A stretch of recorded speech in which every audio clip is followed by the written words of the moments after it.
Autrefois, Méduse était une magnifique prêtresse d'Athéna, admirée de tous pour sa beauté. Elle était en particulier admirée pour ses magnifiques cheveux.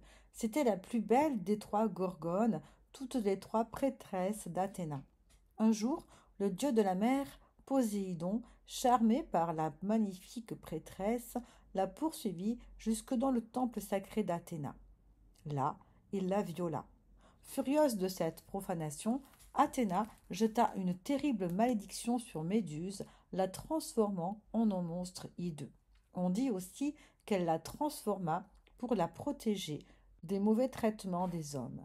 Ses magnifiques cheveux se changèrent en serpents sifflants, et son regard, autrefois si doux, pétrifiait dorénavant quiconque croisait ses yeux.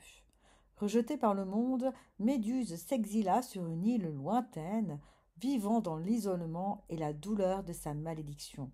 On dit aussi qu'elle serait à l'orée des enfers. Le roi Polydectès, désirant épouser la mère de Persée, envoya le jeune héros accomplir une quête impossible, tuer Méduse. Aidé par les dieux, Persée reçut les sandales ailées d'Hermès, un bouclier réfléchissant, un casque qui le rendait invisible et une épée tranchante. En utilisant le bouclier comme miroir pour éviter le regard mortel, Persée affronta Méduse dans sa grotte.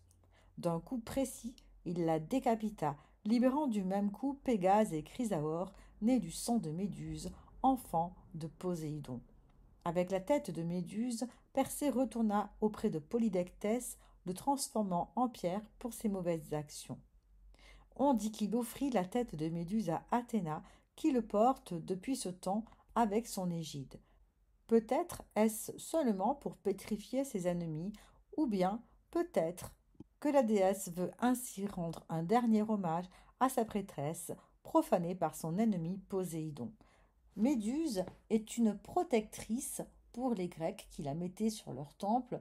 Elle est également psychopompe, c'est-à-dire qu'elle emmène les âmes en enfer. Elle aide les morts à trouver leur chemin dans les enfers afin de se réincarner. Elle a donc un rôle très positif dans la mythologie grecque.